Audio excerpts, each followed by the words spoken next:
Good afternoon, members, and welcome to Burgess Hall. We were here in the summer. I'm glad that Councillor Sharp made it from joining remotely the previous meeting. Thank you, Alan, for managing to make it. First of all, members, I'd like to ask for apologies, please. Thank you, Chair. Thank you, Chair. We've received apologies from Councillor Bird and Councillor Moschini is substituting for her, Councillors French and Councillors Giles, and Councillor Ferguson is substituting for him. Great, thank you.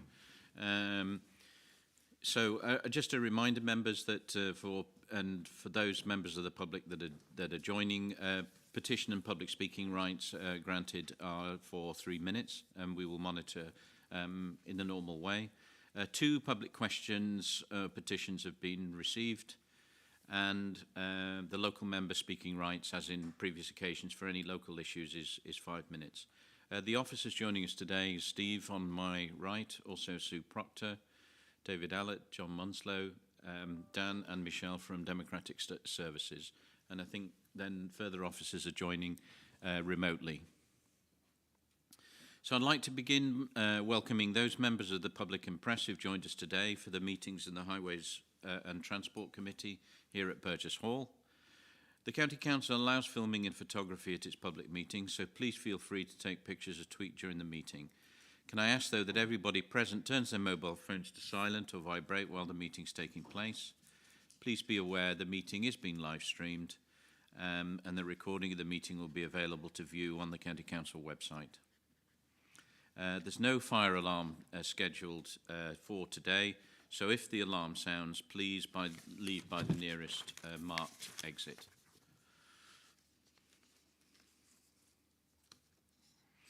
So item 1 was apologies for absence, which we have covered. Are there any declarations of interest for this meeting?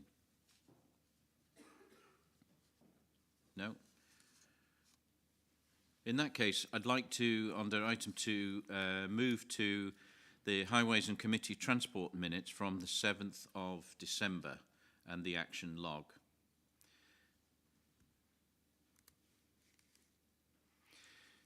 So I'd like to go through the minutes as per normal, page by page, and if members will indicate. Yes, please, go ahead. Councillor Fuller. Thank you, Chair. I'm not listed as being present in the list of attendees of that meeting, but I was there. Thank you very much. So, in addition to the list of attendees, page 1, are there any corrections or updates? Page 2. Page 3. Page 4. Page 5, page 6, page 7, page 8, page 9, page 10, page 11. Okay, members, if there are no questions or corrections to those, can we please sign off those minutes as true and accurate record with the update for Councillor Fuller? Is that agreed? Thank you.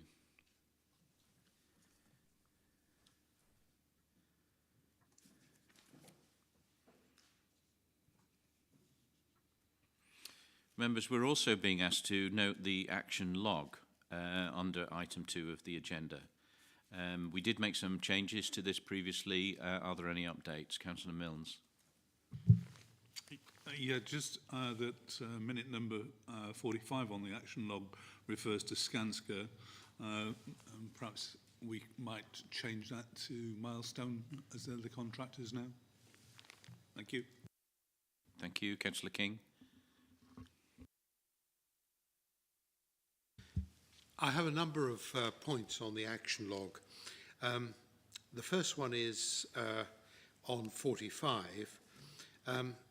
I would like something a bit more definite, if possible, on when this work is going to be completed. It has been going on for the better part of 6 months now. So I think that if we could populate that particular action with some dates, I would find that very helpful. The second one relates to 63, a report on the Wisbech access strategy. It says ongoing. Again, I would like to see that populated with a date of when we are actually going to have a further briefing of local members and what the plans are after that, because much of the funding is time sensitive and we just can't keep on and on, drawing this out. So that I would very much like to see populated with some dates. And the other one is 5, minute number 5. This is the non-motorised user design guide. That says closed. I think that's misleading because it isn't closed. The first part of it was fulfilled, but more work is taking place to develop that NMU guide. So I think, again, that needs to be rephrased to actually reflect what is happening accurately. And I think that a good example is the King's Parade one, which is number 6. That sets out a much better narrative about where we're going and what is happening. But again, I noticed there that 14.122, awaiting a report back from the police with the outcome of the review of the wider area in Cambridge. Again, I'd like to know when that is going to come back to this committee. That, I think, is it, Mr. Chairman. So, sorry to be a bit nitpicky, but I think that, it's easy to forget that since we moved away from the cabinet system to the committee system, we are actually the decision-making body for much of this. Sometimes we delegate it to you, Chair, but this committee is the decision-making body. In the old days, it was the cabinet member, and we need to be aware of that, and we need to have accurate minutes and action logs to make sure that we stay on top of things. Thank you. Yeah, I think those are all. I think there are all good points, Councillor King. I think under item 5, yes, we only initiated that process. There's still quite a bit of work to be done.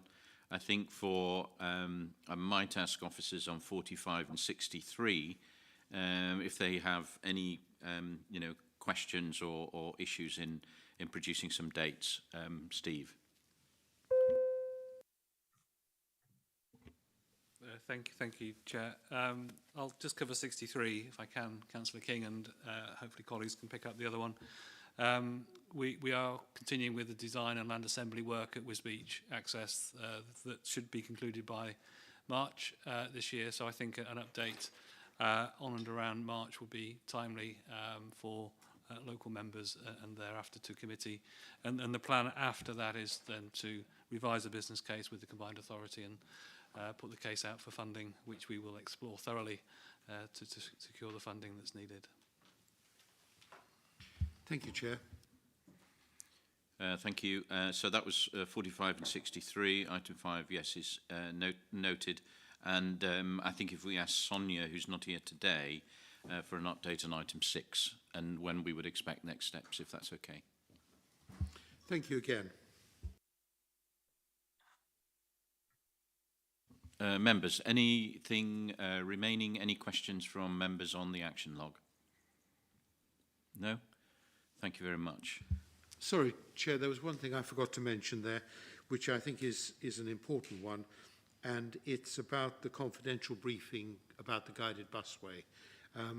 I believe that has taken place with some members, but not with others. I certainly never received an invitation. So perhaps that could be resent, that invitation. We could have a briefing for the whole committee. Yes, we did. We had a briefing. It was probably our omission. We sent to Councillor Maguire. Yeah, I'll bring him in a second. We sent to Councillor Maguire. We didn't send to other members. There was, strangely enough, given the time and the proceedings, it probably would be sensible in, say, a month's time to have an update on that. Councillor Maguire, do you want to come in? Yes, thank you. Now that Councillor King has raised that, Chairman, I was going to just raise it outside of the meeting with yourself. I mean, personally, my apologies for not being able to attend that online meeting, although I understood it had been initiated by my initial request for an update on what is essentially a confidential item. It just unfortunately, the date that was chosen clashed with an important operation my wife was having it, and I was doing some of the running around, and it turned out I also had a dental appointment at the same time.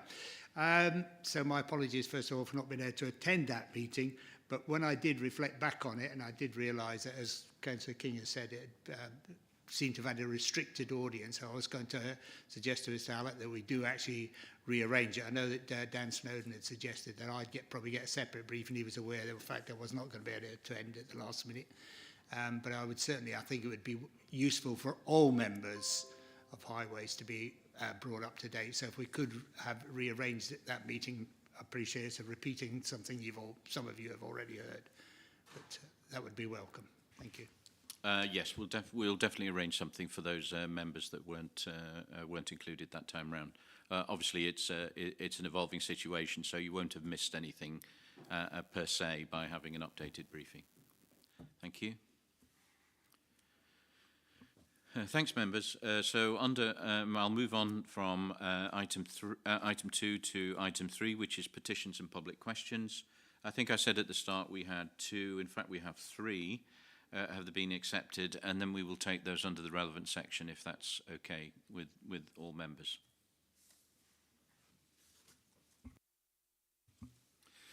So, members, we move to item 4, which is parking enforcement update and permit system. Before we do that, I think Jim Chisholm has joined us, and it's nice to see him after opening the Chisholm Trail. So, Jim, please go ahead.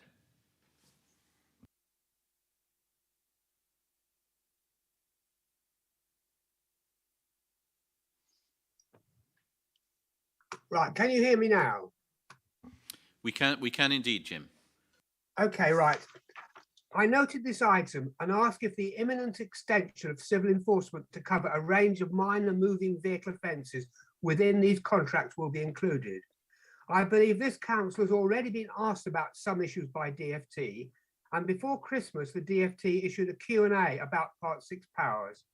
In addition, the Parliamentary Advisory Council on Transport Safety has also recently issued a briefing note about moving vehicle enforcement, written by an officer in Hampshire County Council. I ask that this committee ensures that any contracts signed do not risk delaying the use of these new powers, which should greatly benefit all those who use our roads and streets. I attach 2 copies of reference documents. I must also add that yesterday, on the 24th of January, in Parliament, it was finally announced that Part 6 will come into force on the 1st of June, with Minister Trudy Harrison saying the regulations giving effect to the moving vehicle traffic enforcement powers under Part 6 of the Traffic Management Act 2004 are scheduled to be laid on the 27th of January and planned to come into force on the 1st of June. Some will know that this is the end of another long battle. And I hope that you are able to make effective use of these powers from the 1st of June. Thank you. Thank you very much, Jim. As you may know, the focus of the paper here is on procurement and IT system, but it may be that some of the officers can answer as we go through the paper and the debate. Who will introduce the paper? Is David? Is that you? I understand I will. Philip, please go ahead. Welcome. I'm Philip Hammer. Hello, councillors and colleagues. I'm Philip Hammer, Parking Operations Manager. I hope the paper's fairly self-explanatory, and apologies if in section 2.3 there's a superfluous bullet point and a letter R. An uncontrolled version, I think, sort of before the completion has squeezed its way out. Fundamentally, this is absolutely critical for civil parking enforcement and the service we provide. This underpins everything we do. The IT system will provide access to DVLA, manage and control all of the processing for penalty charge notices, also collects a great deal of data and information. It also provides our permit system.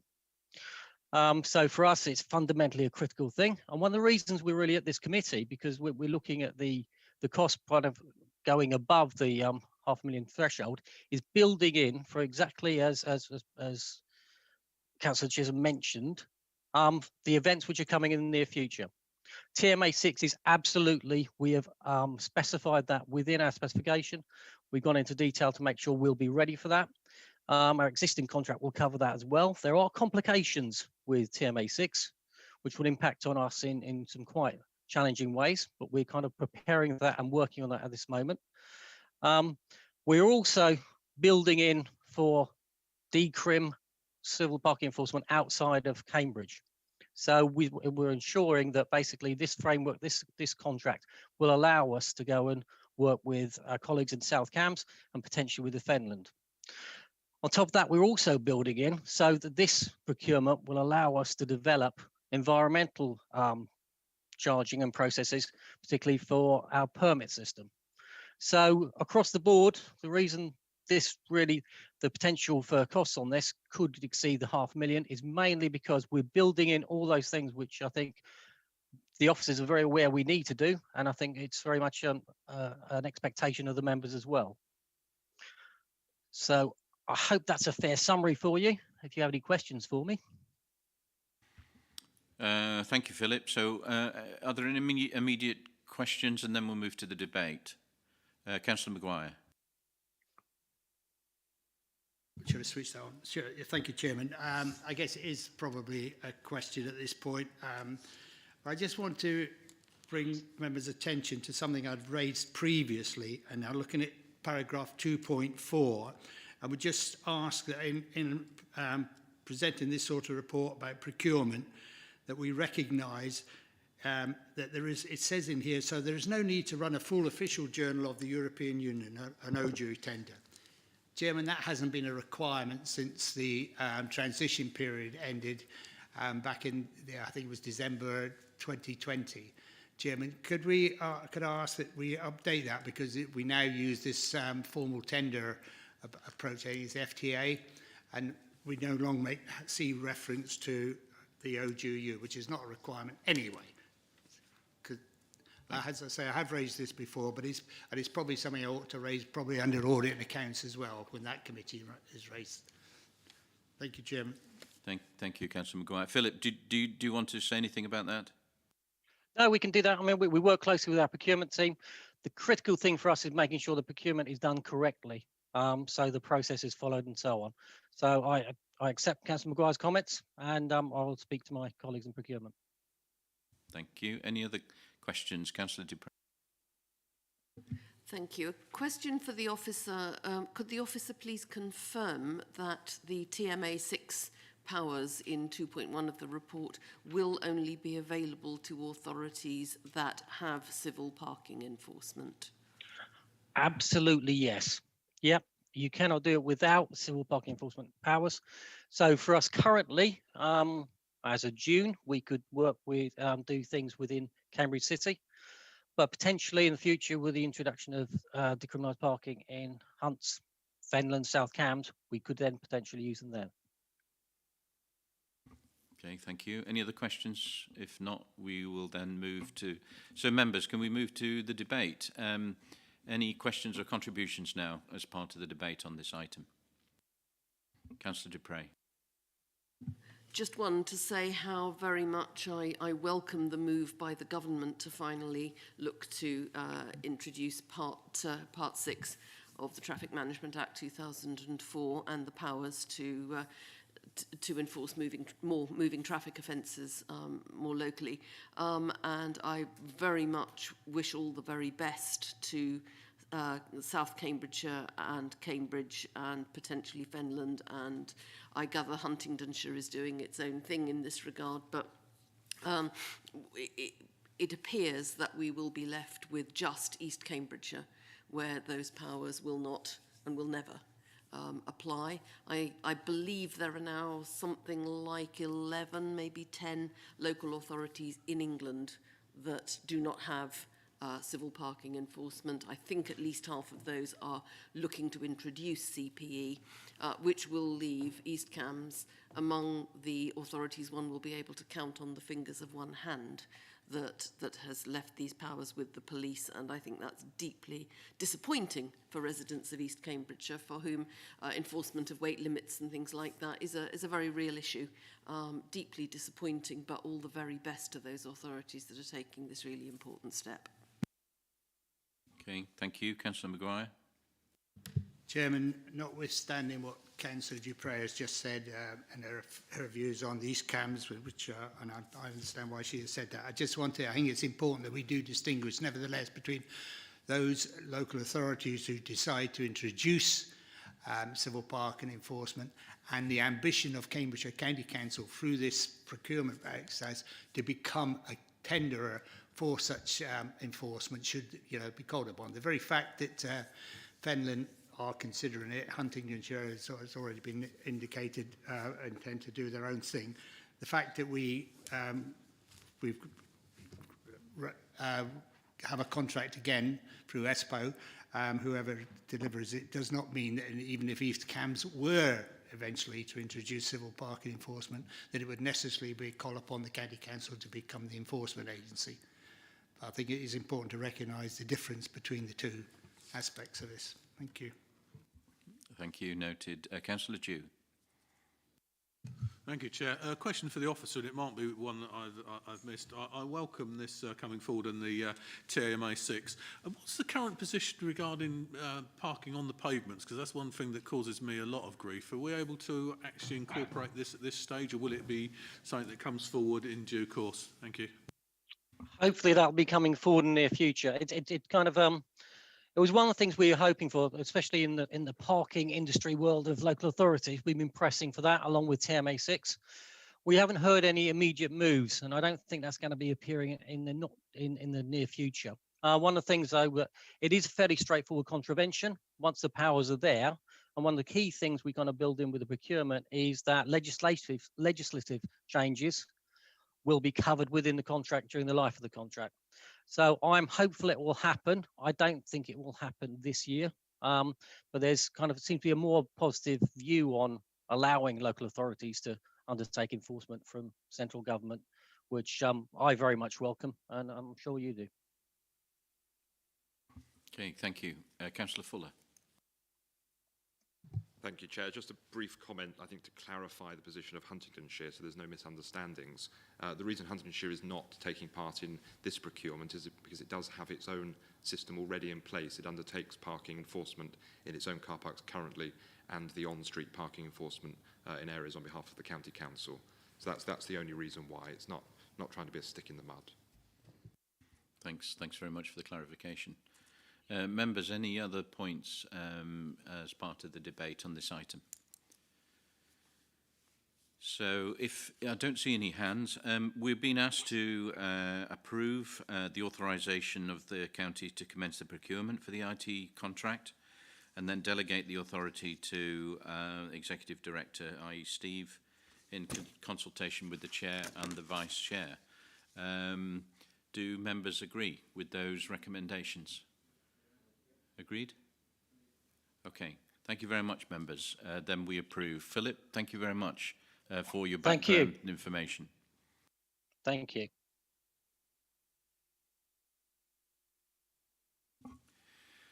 So, members, the next item is item 5. This is the Highway Capital Maintenance Programme 21-22. And items, capital items that are over £500,000. And I think this is John to introduce this report. Welcome, John. This is your first Highways Committee meeting, right? It is. Thank you, Chair. And I'm really pleased to be here.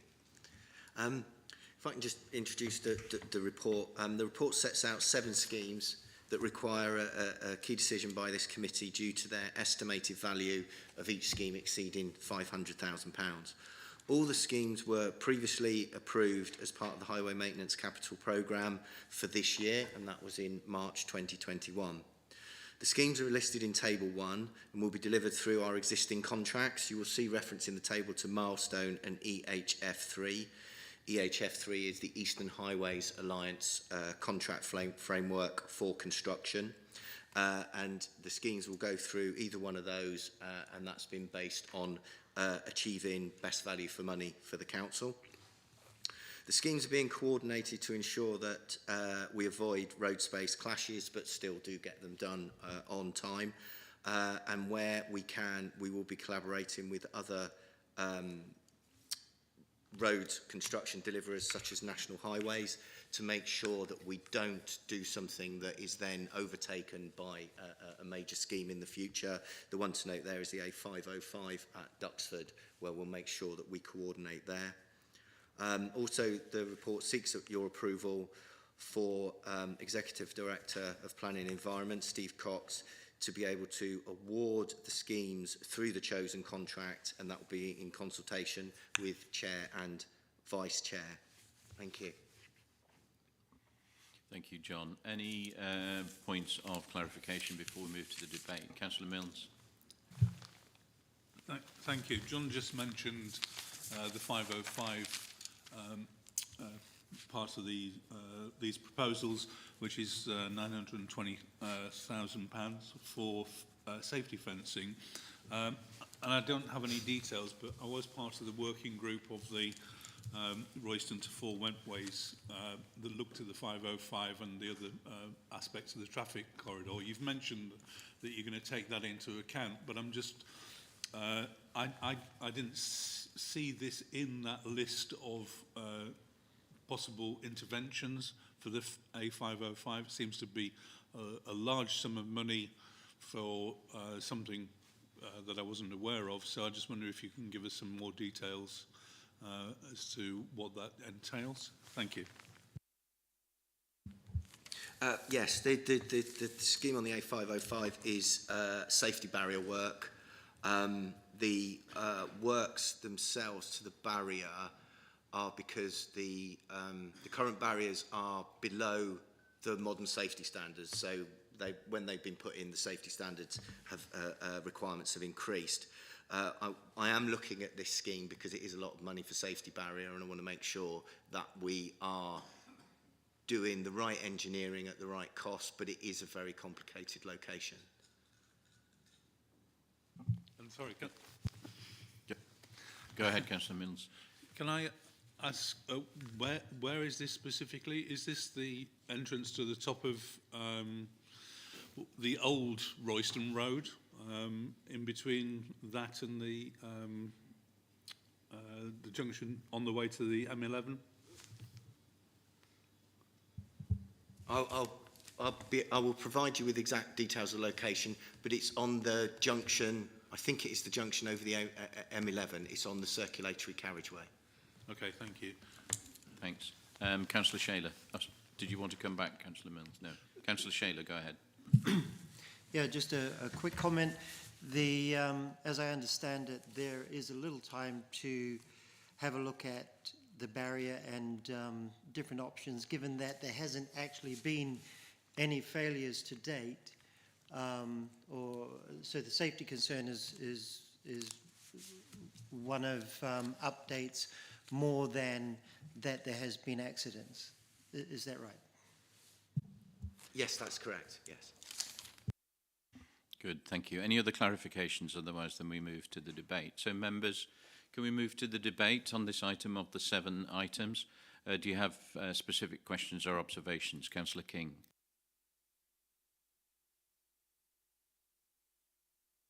Thank you, Chair.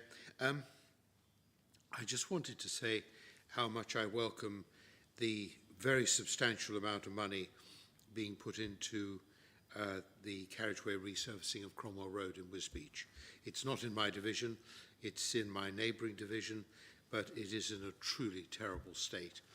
And I really do welcome this, this investment, and I'm glad it made the list. Thank you. Great, thank you. I think I've also used that and, yeah, recognise the comments. Members, any other questions? Councillor Milnes and Councillor Dupre. Yeah, a sort of procedural point then. If we're somewhat dubious about the this 505 one that I've questioned, are we right to put this through on approval, or can we somehow put a question mark over over that particular project? And just for clarification, you asked for a question mark because of the integration with the future project. Is that what you're talking about? Particularly in relation to all the other work that was proposed on the 505. And this sits in isolation as a very expensive item that might be impacted by future reworking of the 505 in that area. I'm just guessing, and I don't want to put words into John's mouth because it's on the junction that and because it's a safety enhancement, we may need to approve anyway. John.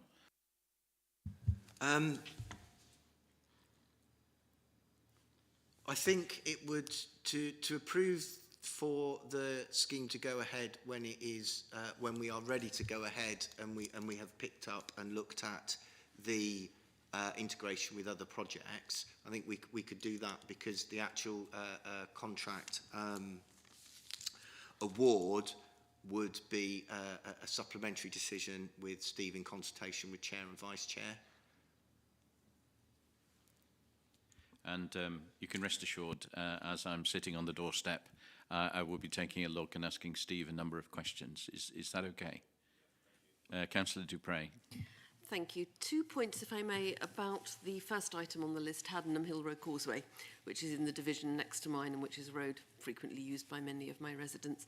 The first point I wanted to make was just to note the value of this piece of work, of the reconstruction of just part of Hill Road Causeway, which is just part of the A1123. And to note how hugely expensive this road is to maintain. I seem to recall a figure being given some time ago that this road costs something like 20 times the average amount per mile to maintain compared to other roads in Cambridgeshire. And just therefore to note the foolhardiness of any suggestion of reducing the ability of the council financially to maintain the road by degrading it down to a B road. The second point, however, is to note that this work was advertised to go ahead starting 8 days ago. And there has been considerable confusion among residents as to why it hadn't started and when it was going to be. And I've had to pick that up as the neighbouring councillor on social media to try to keep residents in the loop as to what's been happening. The reason for that is obvious because the cost has now tipped over the £500,000 threshold and it has to come here. But I just wondered at what point it was realised that it was going to tip over the £500,000 threshold and whether we could, whether there was any opportunity to do things in a more coherent way in future so that we don't advertise the closure of a road for weeks, which it is going to take many weeks, and then fail to do it because it's coming to a committee. I don't know at what point it was realised that the threshold would be exceeded, but I would have hoped that there would have been, that things like that would have been sorted out in time to avoid unnecessary confusion for residents. I'm conscious it's John's first meeting. John, by all means, sorry, if you no wish pressure. to, no pressure, if you want to comment, and if there's anything Steve or other officers want to contribute, then most welcome. Thank you. Yeah, I don't know exactly at what point it was realised that it would be over the 500,000 threshold, but I will go back and ask my teams, and we'll do our best to improve in future so we don't confuse communities and motorists with different adverts and not starting schemes.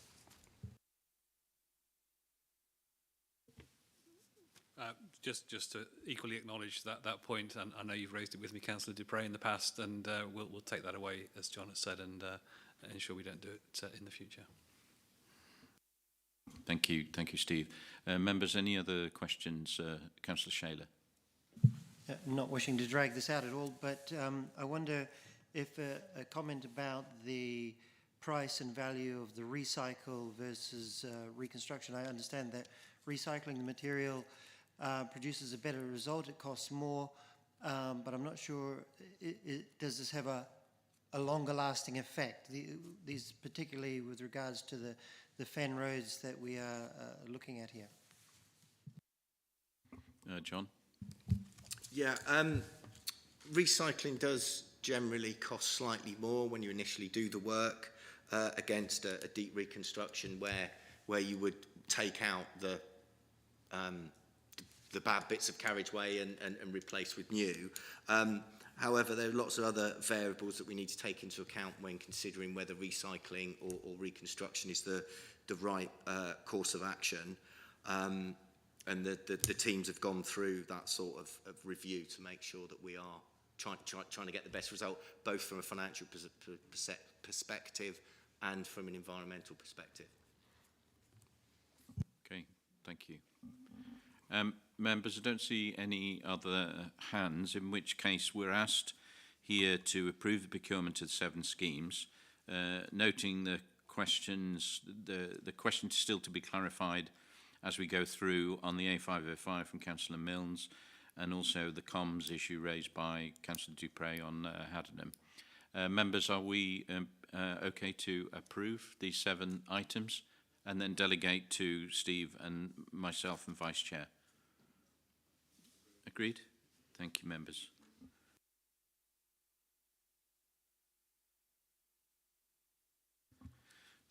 Thank you very much, John.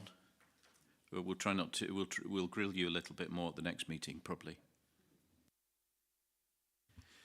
Okay, members, can we move to item 6, which is the winter service vehicle fleet procurement? I think that Sarah is going to introduce this report, is that right? Chair, I think that's me again, so you might get a chance to grill me even sooner. So this report is presented to seek approval from the committee to award the contract for the replacement of our winter maintenance vehicle fleet. I'd like to bring your attention to a minor error in the report in paragraph 1.12. It should read that the whole winter service costs in the region of 2.75 million per year, of which 45%, not 40%, is the winter fleet cost. My apologies for that. The procurement process that we went through only resulted in 2 tender returns. We did a market engagement exercise where we had wider interest from the industry, but we only ended up with 2 tender returns coming back. They have been evaluated on a cost-quality balance to ensure we achieve the best value for money we can within the market at the time we went out. Another point to note is the new fleet needs to be with us, ready for next winter season, and that means we need the fleet with us for May, June time to allow training and familiarisation for the drivers, and I'm happy to take any questions or explain further. Thank you, John. Questions or clarification for John? Councillor Maguire. Oh, trying to get this stupid mask off. Thank you, Chairman. Yeah, it was just John's point there, and welcome, John, regarding only receiving 2 tenders. I'm just curious, I know that currently we're with Econ, but I was wondering, is that sort of typical across the industry? That, I mean, are there other people who've gone out of that area of provision for that type of vehicle? I mean, I'm trying to think, you may not know, but others probably do know how many others could have tendered in the past, or might have tendered. It doesn't seem too many, only having 2 possible providers. Yeah, the market for suppliers, so it isn't huge for these types of vehicle. I can only think of 3 companies off the top of my head, so my guess is that there's probably not much more than 6 or 7 companies that would lease hire gritters such as this. So whilst 2 is low, given the time that we went out to contract with COVID and other pressures on manufacturers and suppliers, I'm not surprised that it was only a couple came back. Could I just come back, Chairman? Thank you for that. I'm assuming that was the case, but I want to be sure. I also noted, of course, we continue to lease now, but over the history, certainly in Cambridgeshire, and I'm aware of my time on this council, we've had gone through leasing and purchase and this sort of thing. Presumably, had we, whether you're leasing or purchasing, still would not have increased the number of people available to provide this type of vehicle. It's just a question of how you procure them, isn't it? Yes, that's correct. Yeah. Yes. Thank you, Chairman. Councillor Milnes. Actually, just to pick up on that point from Councillor Maguire, who's got the benefit of experience long before us newbies got here. But the lease versus ownership argument, have we revisited that, or have we just decided to carry on with the leasing system that we've got? And if not, why not? I'd need to ask my teams that, whether they went through that, because it was before I joined the council, but I can find out and come back to you. Councillor Beckett. So at the moment, just clarifications for John, then we move to the debate. Councillor Beckett, go ahead. Yeah, I'll save most of my comments for the debate. Can I just clarify, though, what's included with the procurement of this? Is it maintenance as well, or is it just the pure procurement of the vehicles? It's the procurement of the vehicles, their maintenance over the lease period, so any repairs and servicing, and also is included is the system that tracks and controls the salt spreading of the vehicles as well. Councillor Shaler, go ahead. I wonder if I could ask, there was this suggestion that there were more companies involved initially, but it came only two at the end. Is there any idea about why the other ones dropped out? I don't have precise reasons for individual businesses, but generally in the highway maintenance industry, it usually comes down to the capacity of the supplier at the given time. Okay, members, so we've had a number of points of clarification, now move to the debate. Any contributions to the debate on this item, please? Go ahead, Councillor Beckett. Thank you very much. Firstly, I think we have to go ahead with this. We obviously need winter gritters. So all of my comments here are mainly about the future on the current procurement. I think we're kind of in a position right now where we really do have to go ahead. After reading this report, I actually went and did a little bit of digging myself to other people. And from what I understand, one of the big issues regarding why we only had two responses to this is that it's very hard to come by 37 gritters with 6 months to go. There's not many companies that would have that number of gritters, available to us within such a short period of time. From what I understand in the industry, if you want to go and purchase one of these, it's about a 2-year lead time for the manufacturers to come out with them. So therefore, I think when we come to revisit this in the future, I think it's very important that we actually give ourselves a much broader lead time on this, rather than looking to sign off in this 6 months in advance. For what I understand, we really, to get the best possible quotes, need to be looking to sign off on this at committee 2 years in advance to allow other companies to be able to procure gritters to be able to fulfil a contract. I also have another slight question on this as to whether in the future it might be worth looking to break this contract down. Again, as I say, 37 gritters is a large number of very specialised vehicles, and therefore there are not many suppliers of that. I do wonder in the future whether it might be possible for us to look at multiple smaller contracts, and whether we have looked at that in the past, and whether as well it would be good to look at whether it makes more financial sense to combine this with the full winter service contract. I noticed in the report it says that it might be worth splitting them out. I didn't get the full reason for why that should be, but in the future I would encourage us to look at whether it's more cost effective to make this one very large contract, which contains all of the winter service plan, or B, potentially spread it out to multiple smaller contracts that might actually be able to be served by other local companies that are perhaps smaller and wouldn't be able to provide, such a large number all in one go. Thanks. John, do you want to make some comments on those points? We initially started the procurement process for this 18 months ago, but yeah, I accept the point that if you leave it late, then it does become more difficult to to create interest in the market, and all the other points you made are very relevant, and we will make sure that we consider those when we move into the next procurement process for the gritters. Councillor Dupre. Thank you. I understand that this procurement process began in the summer of 2020, so that's quite a while if that's correct. But I think certainly the first I was really aware of how it was proceeding was the paper that came to the September committee, which was written as if that was the start of the timetable. And I just wonder whether we can improve the organisational processes around this so that the different parts of this align better together, and also that members are engaged earlier in thinking about those issues together with officers, because I'm not convinced that there was much going on at member level between the summer of 2020 and the report in September 2021. I know that there's a lot more going on with the highways improvement work and so on that you're doing, Chair, which is exceedingly welcome, and I'm really pleased that's going on. I think the winter maintenance service has been quite problematic financially, not just this part with the cost of the gritters, but it's now, 2 years, maybe 3 years ago, time goes quite quickly these days when you're old, that there was a report in January to one of the council committees basically saying, I'm sorry, but the cost of this service has risen by, was it £465,000 or something like that.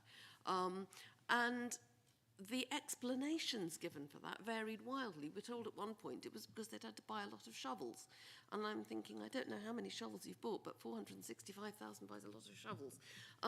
And Councillor Manning, formerly councillor for Chesterton, and our highway spokesman and myself did a huge amount of work with a couple of officers to try to get to the bottom of how the contract worked, and surfaced a lot of information about some of the key drivers behind the costs and the misunderstandings that had happened about how the costs work, because it's, of course, the ultimately seasonally dependent service. And the variations that were caused by seasonality and mild as opposed to severe winters, as opposed to the costs that were caused by how the contract was put together and the various elements of that, and particularly the cost of drivers. And I just get a feeling that we're not that much further on with really understanding the costs of the winter gritting and winter maintenance service at that level, but also at this level. And I would really make a plea that, as I say, as Councillor Beckett has said, we can't do much about this, but we can do better for the future, I think. And I would really want to see a concerted effort to really engage members and officers together in doing a really solid piece of work on preparation for the next contracts and the next steps in winter gritting into the future. Thanks.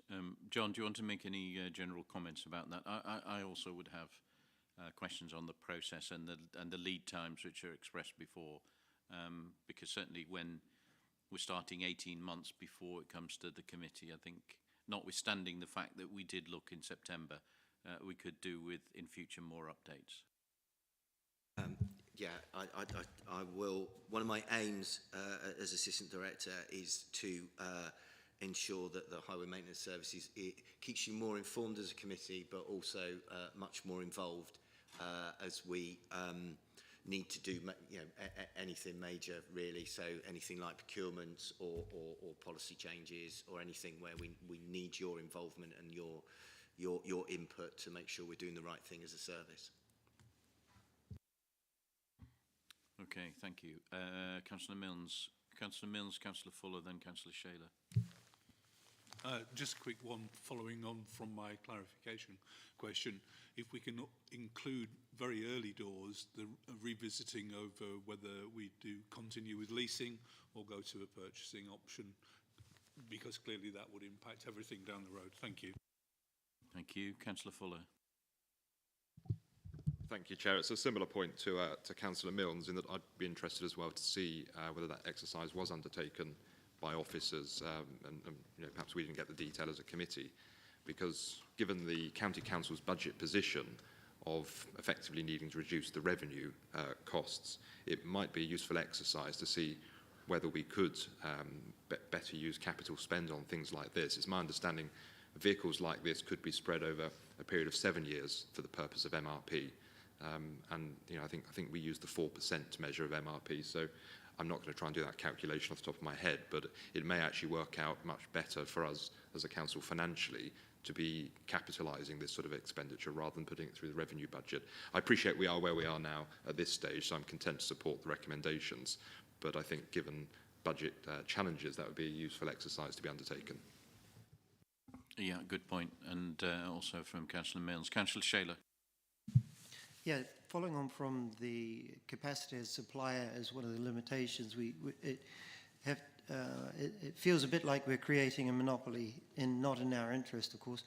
But my interest is similar to Councillor Beckett's, and in fact he's made most of the points, but is the idea that not only this one, but other large projects, if there is a possibility that they could be broken down such that we can support local industry, community wealth building, keep the money we spend within the county, that, you know, that's the basic idea. Thank you. Thank you. Councillor Ferguson, did you want to make a point? No. Okay. Members, any other contributions or questions? Councillor King. Thank you, Chair. In view of the comments that have been made about how we can do this better, can I suggest that we think about having this on the future agenda plan for a report to come back to this committee at an appropriate point? Thank you. Yeah, absolutely. Good suggestion. Okay, members, I don't see any more hands raised. In that case, the recommendation is to move forward with the award of the contract as per the paper, following the completion of that procurement process. Are we agreed? Thank you.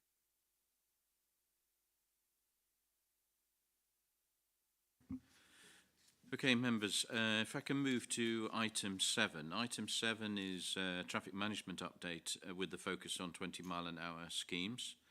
I think David is going to introduce the report, but we have a question from CamCycle. So I think Matthew has joined us, and so I'd welcome Matthew, and please bring forward your question.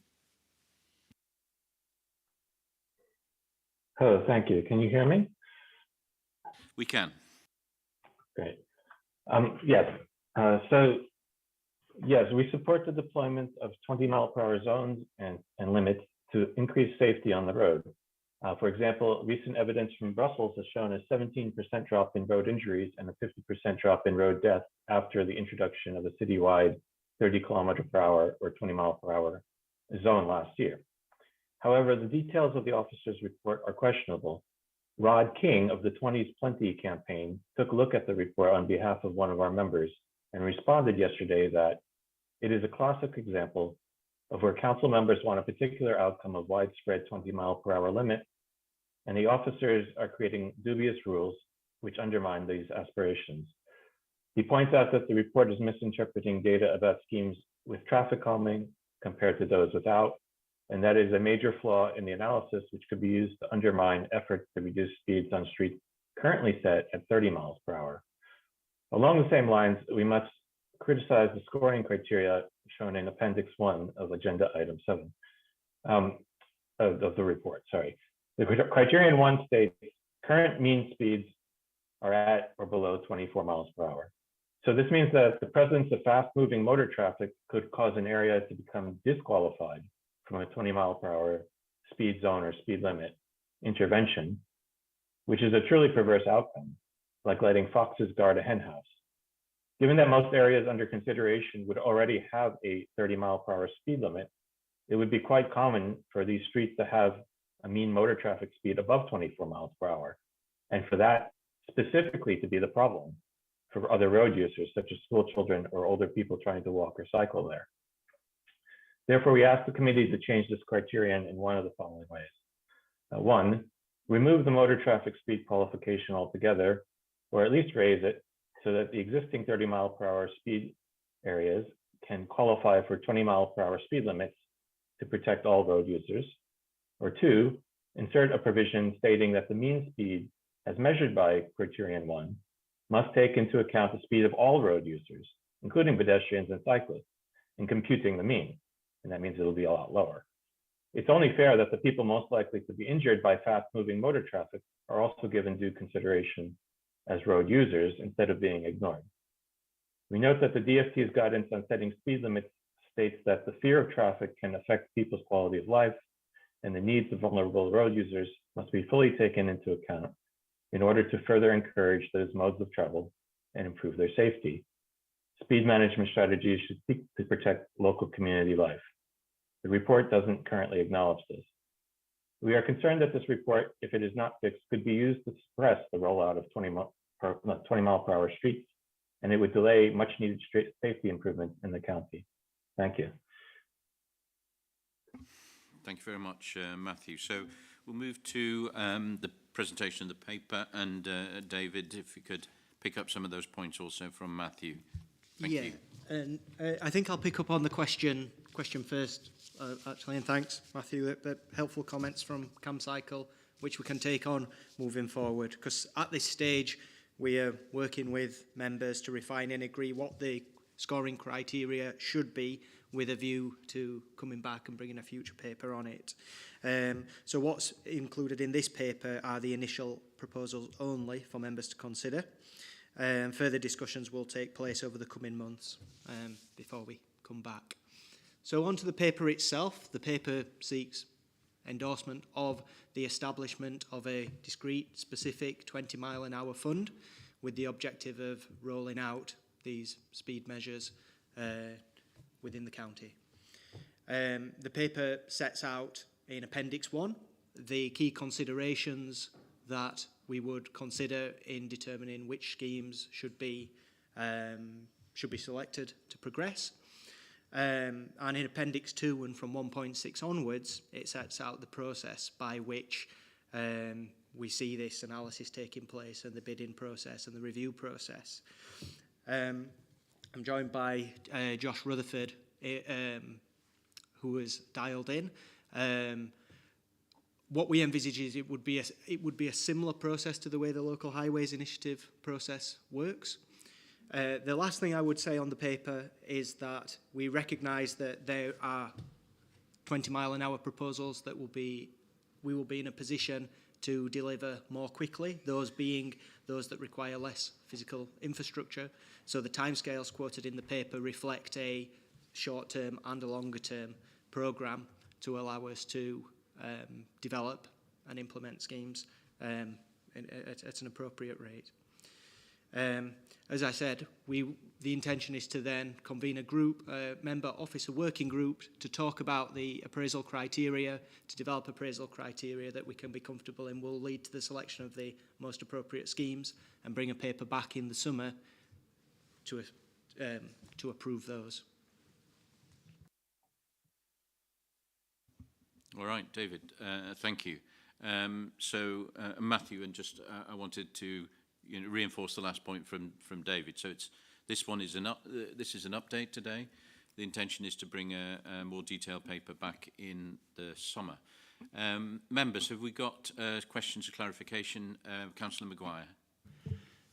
Thank you, Chairman. It really relates to the point that David made in terms of a fund for this amount. And if I look at next steps under 1.22, it talks about discussions continue with finance regarding the establishment of a circa 400k fund for 20 miles an hour. One would hope that the finding of the money for this would not impinge on any other current, particularly obviously within highways.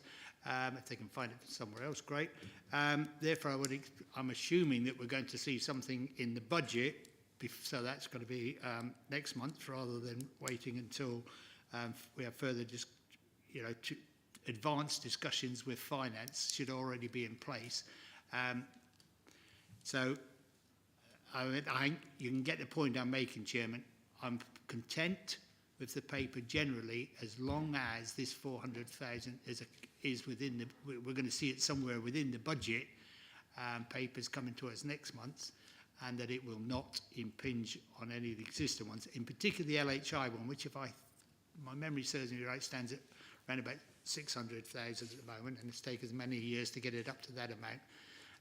But as I say, notwithstanding where third parties or even parish councils, for instance, might be putting in LHI bids for 20 mile an hour zones, and that would be in itself valid under those circumstances. But any additional funding must be sought from as an addition to the highways budget. Thank you, Chairman. David, do you want to comment on funding? It's my understanding also, as per Councillor Maguire, that it will feature in budget discussions next month. Yeah, that's correct. And this is a fund that would be separate to the LHIs. It may be that there are elements of the LHI bids that are put in that have 20-mile elements that could be considered through this process, but we're working with finance on the basis that it's a separate discrete fund. Josh, I don't know, do you want to comment on any of that? No, it's as David described there. There would be some crossover in the early stages with the LHIs if panel members vote accordingly and they have kind of 20 mile an hour parameters within their bid, then we'd look to move them across to the new budget that would be assigned to that, and then the next LHI on the list would basically be bumped up. So if you like, the LHI process wouldn't suffer because of the 20 mile an hour. Great, thank you, Josh. Councillor Milnes and Councillor King. Thank you, Chair.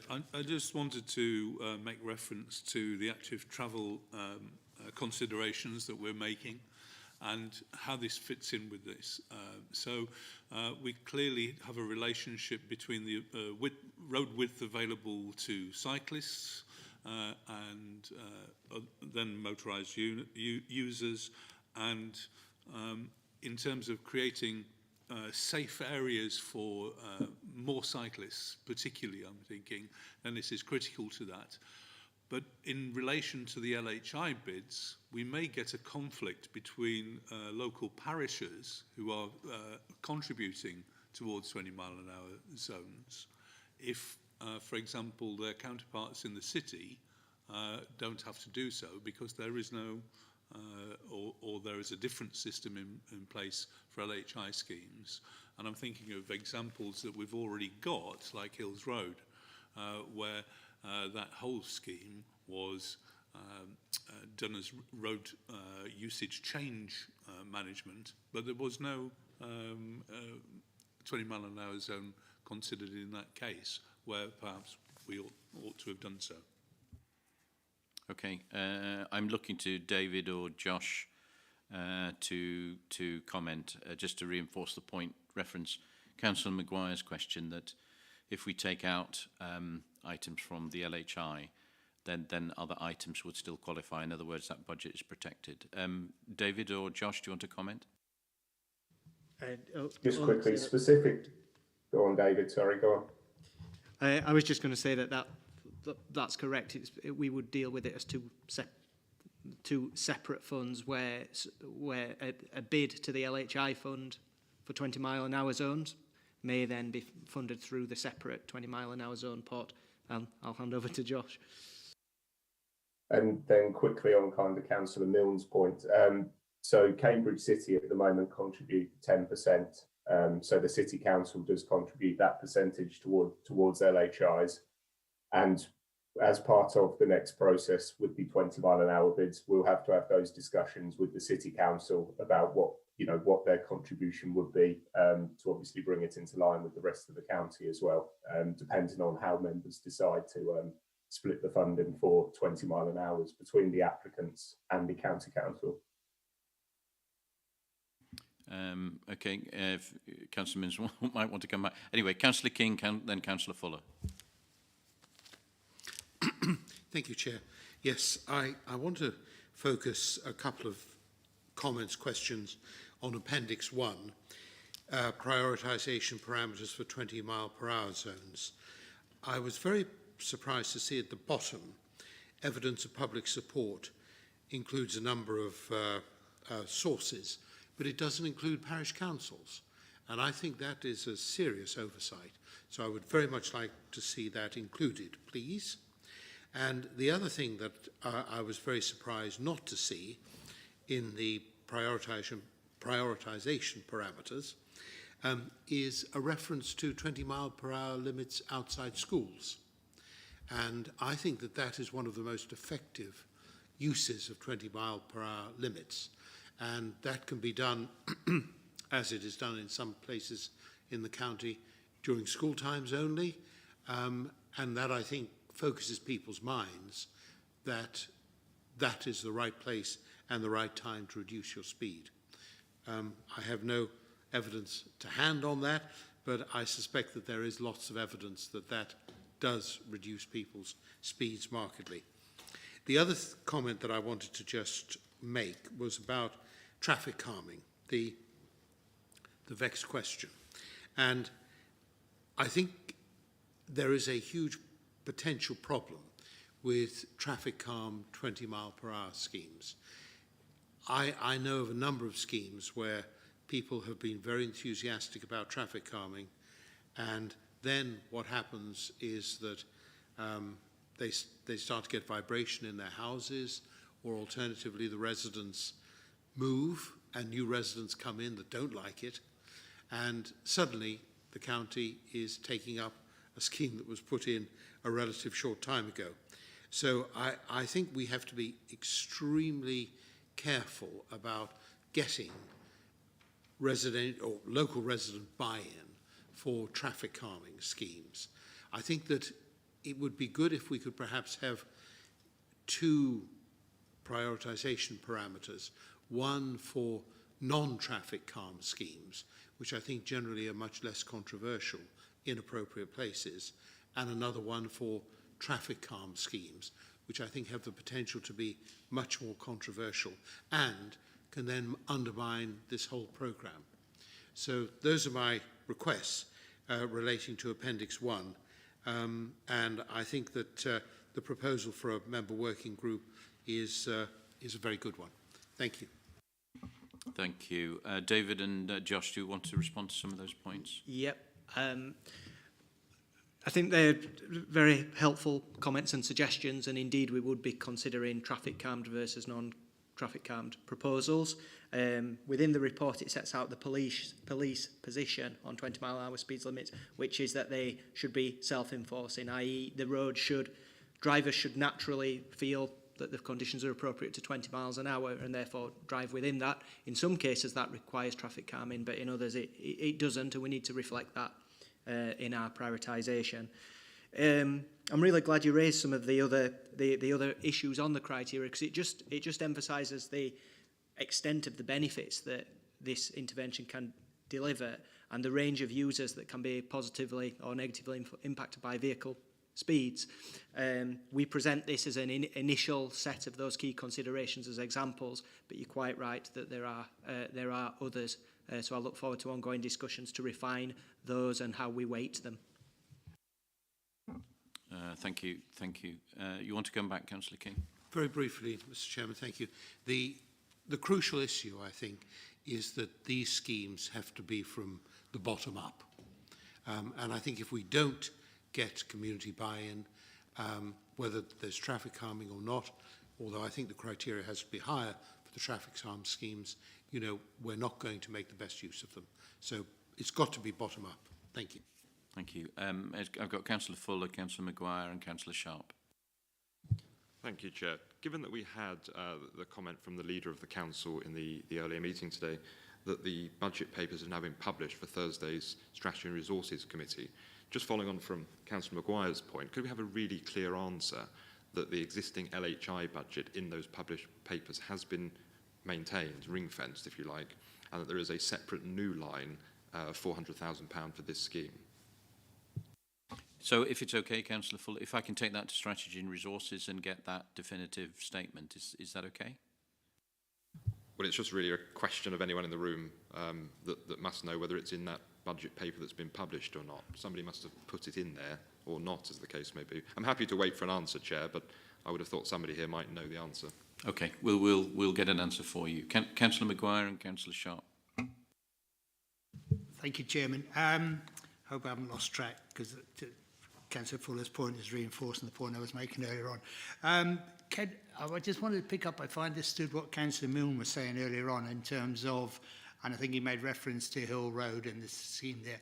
And I think this is an important point because, and I'll take this opportunity to reinforce the views that has been expressed over the years. The LHI process, which was something I was involved with when we introduced it, followed on from a separate funding where we used to have what was called area joint committees, who looked at possible joint funding through, in the case of the area joint committees, district councils as well as the county. That eventually went by the by. The districts decided to save money by not getting involved in it. So we, rather than lose the benefits that had of involving, say, parish councils with their contributions, we introduced the LHI bid. But it was very important, and it was emphasised at the time, that this should not be used in any way by the council through the officers system of avoiding the need to fund safety schemes. And so where something ought to be changed because for safety reasons, whether it's an accident black spot. If I remember rightly, Hill Road was one of those areas where it was a safety scheme, so therefore would not have expected to be funding to be drawn from the LHI. So I think it's important that we make that distinction. Do not use the LHI as an alternative to something which really ought to be funded from another part of the budget. But just picking up on Councillor King's point, and I would hope that the working group would take this on board. So as well as having a criteria which schemes as to how we apply the measures, whether it's hard, soft measures and all the rest of it, and where it scheme, is the communications. Because, and I don't suppose he would have been aware at the time, but when the Huntingdonshire Area Joint Committee, which was a predecessor to the way we fund through LHI, happened, we actually did, and if you'll excuse me explaining this, we did have a village with the parish council. There was a village of Graffham, for those of you familiar with it, where they did actually apply through the Area Joint Committee for a jointly funded traffic calming scheme. And not surprisingly, because it happens often, you know, although we would have expected the parish council who made the bid to have consulted with their residents, that consultation was probably a little bit found to be wanting, because within 6 months of that system going in, they came back to the Area Joint Committee and said, can you take it back out again? Because they'd had so many complaints about the effects on vehicles. It just happens, Graffham, they have a lot of people sailing and have yachts which have got aluminium masts that kept banging over when they went over the humps, the sleeping policemen, as you used to call them. But as we pointed out, yeah, highways can take it out, but you're going to have to fund it. You couldn't expect it to be a drawdown on, you know, we were told this to Parish Council. So the point I'm emphasising is the point Councillor King made, is consultation with the community on any such scheme is going to be important. You cannot simply rely on the fact that you can consult with the parish council who may be making the bid or whatever, that they've actually consulted. So full consultation over and above TROs, for instance, I think is going to be very, very important, because otherwise you'll find it come back to, some of these schemes will come back to haunt us.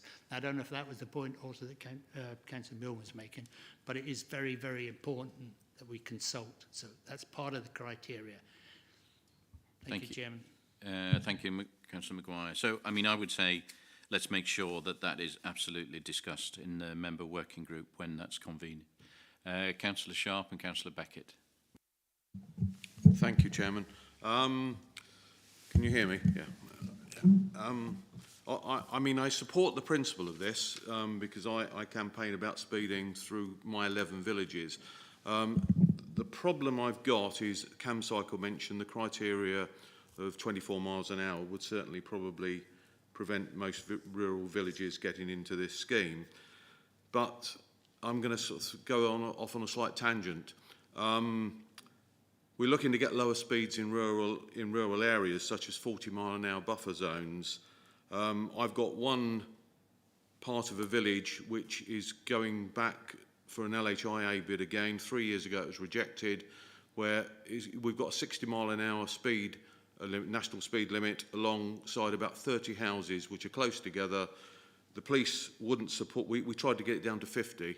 The police wouldn't support it. I've still got the email from the police from 3 years ago, and I'm still seething about it. We're trying again. Some villages haven't got street lights, therefore the traffic calming won't work, because under the national rules they're not allowed traffic calming cushions, etc. with street lights, without street lights.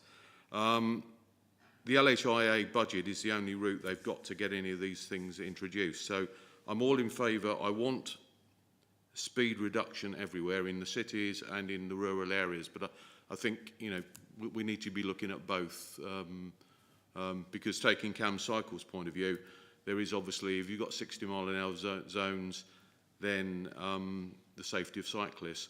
And one final point is, certainly I can think of 2 villages where we've had building outside of the 30 mile an hour zone within the village, and we're struggling to get the speed limit reduced from 60 down to even 40 or the 30 that is in that particular village. So I know it's a slightly different issue, but it is really a big problem in the rural areas. Thank you. Thanks. David or Josh, on that specific point in rural areas, do you want to make any comments?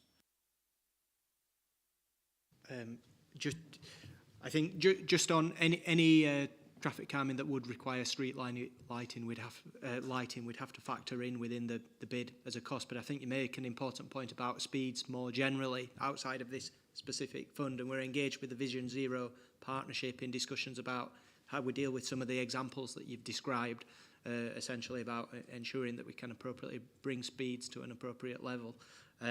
So it's this very much exists as part of that bigger piece. Thank you. Councillor Beckett, then Councillor Dupre. Firstly, I just want to very much thank officers for their work on this. I know it's something that's important to quite a lot of us here across different parties, and I think that's brilliant. This is definitely a very good first step, and I'm really pleased to see the extra budget coming forwards for this to help our communities. One thing I think it's important to say is that I think what we want here, and I hope I'm speaking for other members here, is actually a reduction in speed and a reduction in casualties. I think most of us are less concerned about just signposting roads. What we actually want to do is reduce the speed down and make sure that we have less casualties on our roads, which is why I do support what Matt Danish was saying about the 24 mile per hour criteria. It seems that where we have a road that is, you know, already 23 miles per hour or below, putting a 20 mile an hour sign in front of it is simply just signposting. It's not actually doing what we really want to do, which is to reduce the speed down. And I notice in our own papers here, we've even said that even where we don't have other measures, putting a 20 mile an hour zone in does reduce casualties by 6%, which I think all of us here will say is a very good thing to be doing and something that we should be doing, even when it's outside of the 24 mile per hour limit that we keep mentioning. I actually think Matt's idea about scoring all road users is kind of interesting, and their speed, because obviously the more cyclists and walkers that we have on there, that would actually reduce down the mean speed, but that's a different thing. It's really interesting to see what other places have been doing about this. 20 mile per hour zones in London has become a massive thing, and it's really good to be learning from what they're doing. I noticed we mentioned zones in this, but a large amount of it seems to be geared towards parishes and places where you'd be wanting to do a single 20 mile per hour limit. Obviously, I represent a ward or a division in the city, and I would encourage us to, within the working group, look further at zones and what we can doing on zones. And I think that actually helps with the enforcement issue as well, because where you put in a 20 mile per hour zone over a larger area, you don't need to be enforcing it on individual roads. What drivers then learn is that it's enforced within the zone rather than having to enforce it on a particular road. So I do think we should be looking very closely at what we're doing with zones and whether we can have some really quite large wins by doing zones on much larger areas. So I really do look forward to the working group on this, and I hope we can change the criteria there slightly and at least tweak the criteria to make it better. I would also ask that we bring forward another paper in the future on 20 mile per hour, but on the larger way that we deal with it within the county. And I'm thinking in terms of here, the way that we adopt new roads in new housing estates. I know currently we tend to look at a 30 mile per hour instantly, even though they're in areas where 20 miles per hour would be more appropriate. I've seen 30 mile per hours on adoption even in traffic calmed streets. So I would really like to see a further paper in the future of how we deal with 20 miles per hour in general and our approach to speed, and possibly even, as some of the other members have mentioned, other speeds than 20 miles per hour as well, you know, our approach to 50s, 40s, 30s, because I think this is a very important issue for all of our constituents, and it is something that is supported by a large number, and we do need to make sure that we make our roads as safe as we can. Great, thank you. Councillor Dupre. Thank you very much. Huge sympathies with very much of what the previous speaker has said, and I was going to make some of the same points. The joint administration agreement that we made last year when we took control of the county council was to make the option of 20, included, it wasn't solely, included to make the option of 20 mile an hour zones more widely available and easier to obtain. And I think there's a lot of support for that across all sides, and a lot of frustration that it's not that it's not happening as fast as many of us would wish. I think there is a frustration, and I share the comments made by the public questioner about the oddity that you could end up with the only places being able to have 20 mile an hour limits enforced are those places where the traffic is already barely above that. That doesn't seem sensible to most people. It doesn't seem sensible to me. I think also the process, I mean, I think if you asked me, we're going to implement a new process for deciding how to do things and how to allocate money for things. What should the process look like? I think the answer I would give would absolutely not be it should look exactly like the LHI process. You know, really. So I hope that we can make this not only more widely available, but also easier to obtain and less bureaucratic, and that we should be looking at how we can do these things by default in new developments, how we can make this genuinely easier to get to. It is said, never ask a lawyer, can I do this? Because they'll say no. It's the easy default position, no sweat for that. So, and I think the same applies in public life, that often you don't ask, can I do this? Because you will get the answer no. Say, how can I do this? And what I really beg of the member working group, whoever is on it, is be brave, be determined, stick up for what you want and what we know local residents want, and just keep asking, how can I do this? Thank you. Thank you. Members, I'm conscious from what we've heard that broadly there is support for the 3 recommendations, but that under item 2, where it says agree the prioritisation parameters attached as Appendix 1, I feel that there's some extra wording may be needed there, if I can suggest from the chair, which would say subject to the further work of the working group. If David and Josh can live with that, I'd like to put that to members, that we add that wording so that we answer some of the questions, and it gives us a little bit more room to manoeuvre in the working group. David and Josh, could you live with that? I mean, absolutely. It's implied in point 1.23 anyway, but I think for absolute clarity, adding that to the recommendation makes good sense. Thank you very much. So, members, if you're agreed that Councillor Shaler wants to come in, the wording would be something like, under 2, agree the prioritisation parameters attached to Appendix 1, subject to further work in the working group. Councillor Shaler. Sorry, I was going to make exactly that suggestion. And it's about new developments, it's about bottom-up, it's about all these things. I'm aware on the CPCA that they're waiting for possible 20 mile an hour to redesign intersections and roundabouts that are in the interest of active transport. But I think this is all for the working group.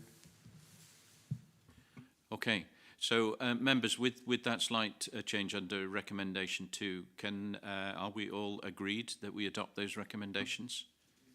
Agreed? Thank you very much, I think, and thank you to David and Josh for all the work on this so far. Thank you.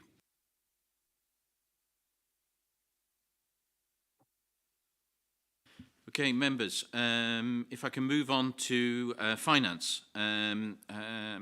Under item 8, this is our finance monitoring report, and the appendices that go with this. I think Sarah here to update and present this for us?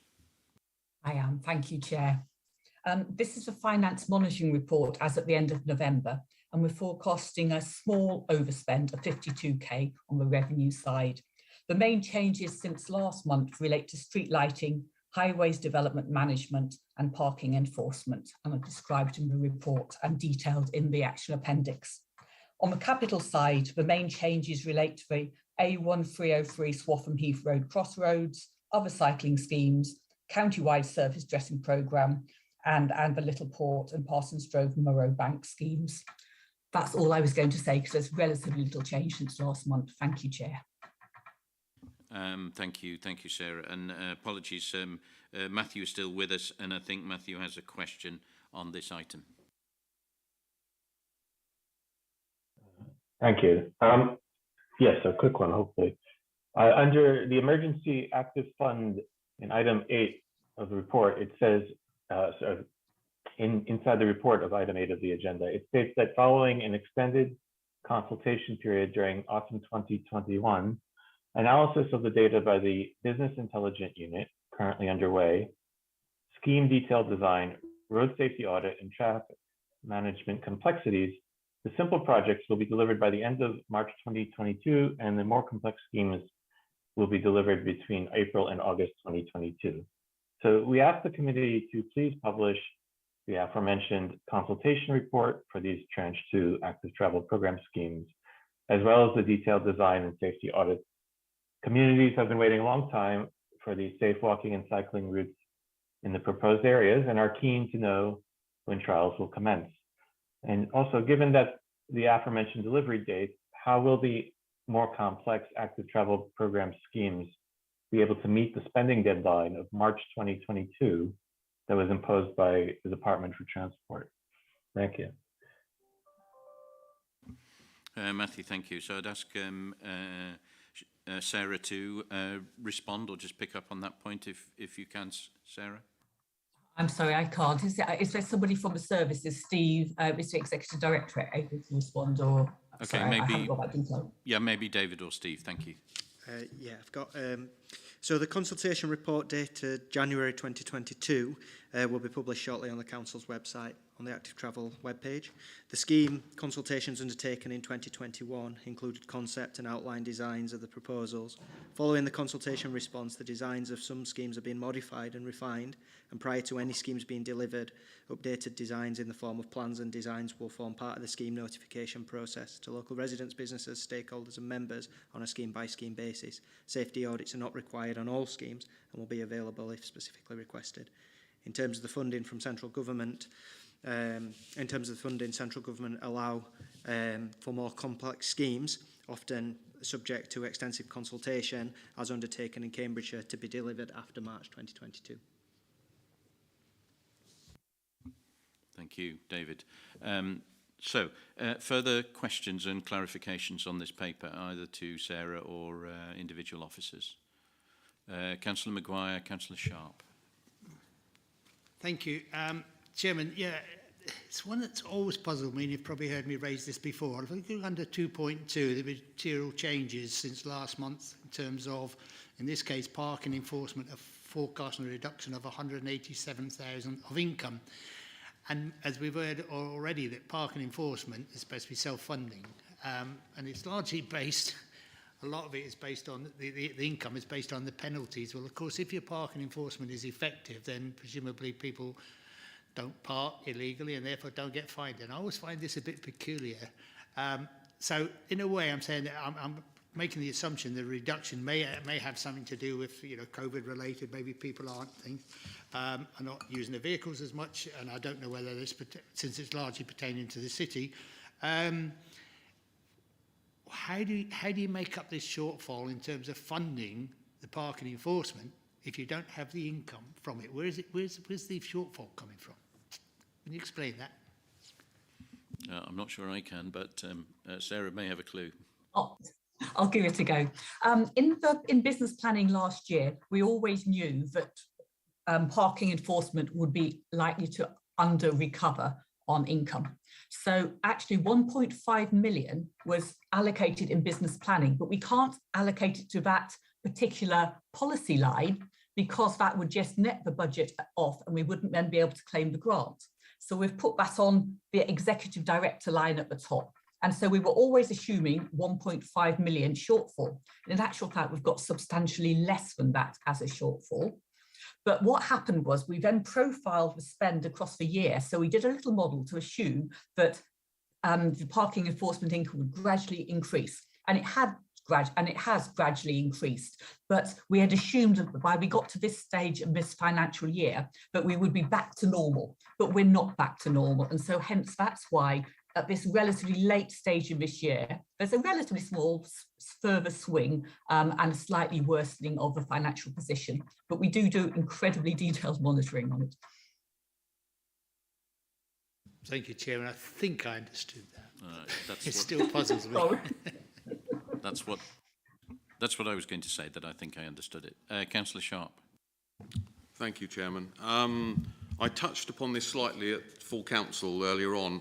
I'm looking at some of the, I've got about 4 or 5 questions, so perhaps I go through them all and then get comments back.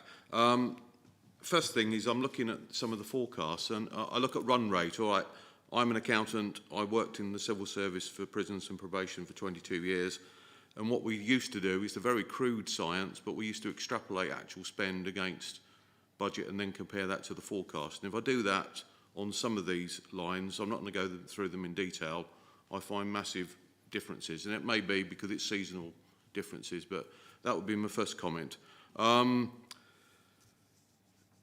Second one, and maybe the picked up, the specific one I've looked at is page 75, is the highways maintenance, where we've got spend to date of 2831 against a budget of just over 10 million. One thing I notice is the schedules for revenue, it's headed up spend to the end of October, capitals spend to the end of November. I don't know if that's correct or whether it's just a typo. Then I go on to, as was touched on earlier, on the capital projects. We've got on page 84, Appendix 6, we've got Wisbeach, Cromwell Road, which I know we talked about earlier on the procurement. We've got a spend of 8 to date and a forecast of 625. Is that the same scheme? I don't know. Then on capital, we look at the left-hand column, the total scheme budget, things like the busway. I initially looked at it and thought, hang on, the budget on this is horrendous, but it's obviously the total budget of those schemes. It seems a bit meaningless, that column, to me, but because unless we've got the details of what's been spent in previous years and what's going to be spent in future years, it makes it. And the final thing is on one in my own patch, is the A1303 Swatham Heath Junction. I know I've asked the question at the last 2 or 3 meetings, and I know it's to do with land purchase, but maybe I'd welcome a chat outside the meeting with officers in terms of, because I have gone back to my parishes and told them back in the summer this was going to happen, and I've had letters from residents, one of whom's daughter was seriously injured about in October at that junction, a very, very serious incident. So I'd like to be able to go back with some concrete answers to them as to when it's going to happen, because it's a horrible junction that we need to, gladly we're doing something about it, but sooner the better. Thank you, Chairman. Thanks, Councillor Sharp. I know on Swatham Heath I've raised exactly the same questions on where we were, and I think if it's okay with you, it would be good to take that offline in detail. Yeah, it's not one necessarily for this meeting, but gladly take it offline, because I can then reassure, the parent, certainly the parent of the girl who was sadly badly injured. I want to be able to reassure them that we're doing something. Thank you. Absolutely, and it's on my radar as well. Sarah, do you want to pick up some of the other points? If I start at the last point, the A1303 Swatham Heath Junction, the chair did ask me the same question. I asked for service and we got quite a detailed response, so I definitely think that's worth taking offline. As far as the others go, you are completely right. Actuals to date is a very, very important check as to the realism on the forecast, and we do actually look at that in great detail. And also, as you say, depending on when things are seasonal, the speed at which the invoices come through, whether there were any accruals from last year. It is complicated, but it is a very helpful challenge, which we do look at in great detail. On the individual schemes which you've picked out and then question the forecast, I can take those away and have a look at them, and if that would be helpful. But in a way, your challenge is a good challenge, but it is something we are very aware of.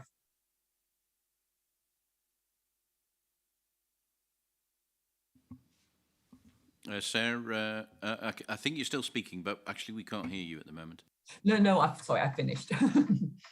All right, thank you. Members, further questions, clarifications on this? So, members, we're being asked to essentially note the report. Go ahead. Oh, I beg your pardon. Councillor King, go ahead. Thank you, Chair. There's an awful lot of red in the LHI section, and I just wondered if we could have some more detail from one of our officers as to why these schemes are so delayed. In my own division, I'm getting a lot of complaints about the long delays, and I'd like specifically to ask, well, first of all, why? And is this related to the shortage of officers in projects, which is listed further on? Or is it due to something else? Because I have heard that Milestone are very slow in getting quotations back to our officers. So there are those two specific questions and the general question as to why. Okay, thank you. If Josh is still with us, then maybe ask Josh and or David to comment.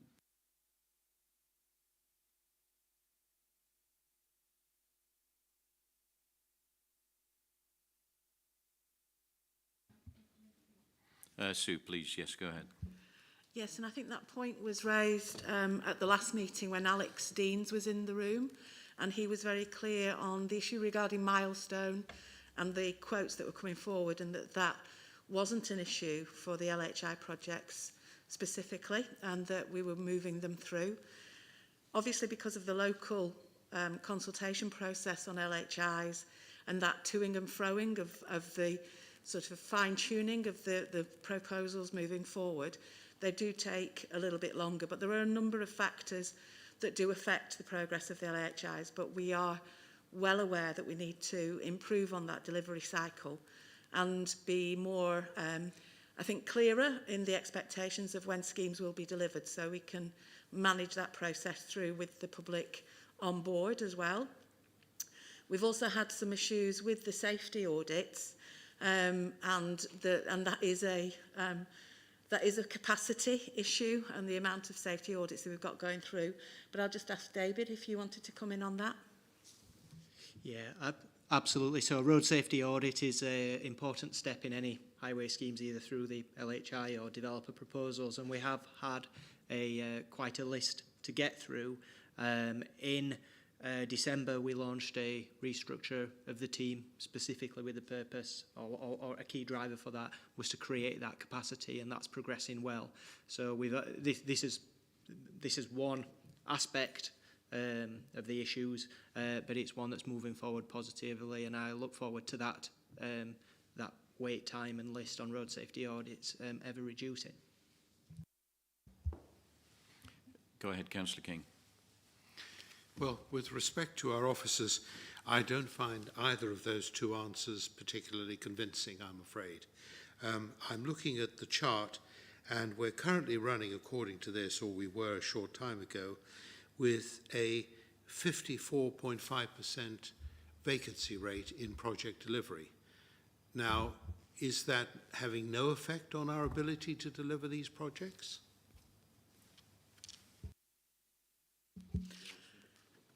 Yes, it is having an effect, but the effect we're trying to address through the recruitment. We've just gone through a recruitment exercise in project delivery, including the appointment of Josh as the team leader for the LHI schemes, and we will be continuing to fill that team.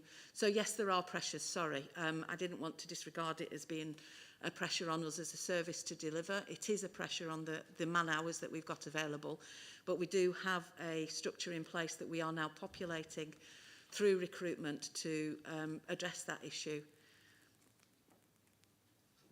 Go ahead, Councillor King. Thank you for indulging me, Mr. Chairman. I'm pleased to have that reassurance. I'm sorry to have to say, Sue, that I've heard this reassurance so many times previously, you know, that we're addressing this and we've got plans in place. What I would like to request, Mr. Chairman, if our colleagues are prepared to accept this, is that we actually request a report at a future committee meeting on why these LHIs are consistently falling behind schedule and what can be done to improve the situation.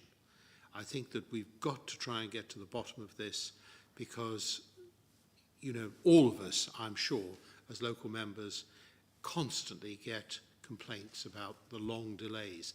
And there is a big consequence in these delays as well, which is worth flagging up, which I'm sure our officers are only too well aware of, is that prices have escalated dramatically.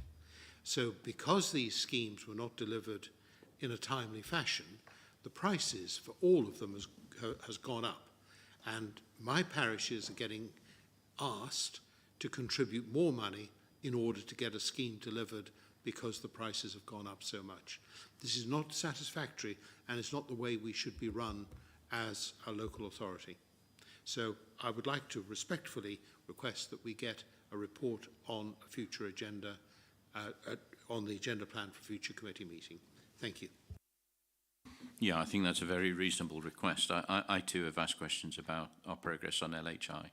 I think there are a number of factors at play, but we need to understand those with a bit of granularity.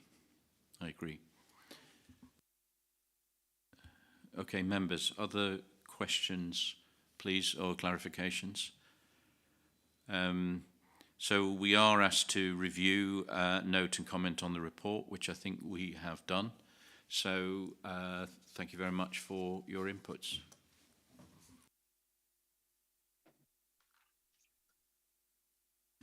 Okay, members, item 9, we're doing very well. Item 9 is A428 and the development consent order and the position review. And I think it's Gareth who will introduce this. It is, Chair. Yeah, thanks very much. Good afternoon, councillors. Good afternoon, colleagues. The purpose of the report is to update members regarding the A428 DCO as we approach the end of the examination on the 18th of February. At this stage, I'll apologise for some minor formatting issues if they're appearing at 2.13 and 2.14 in the report.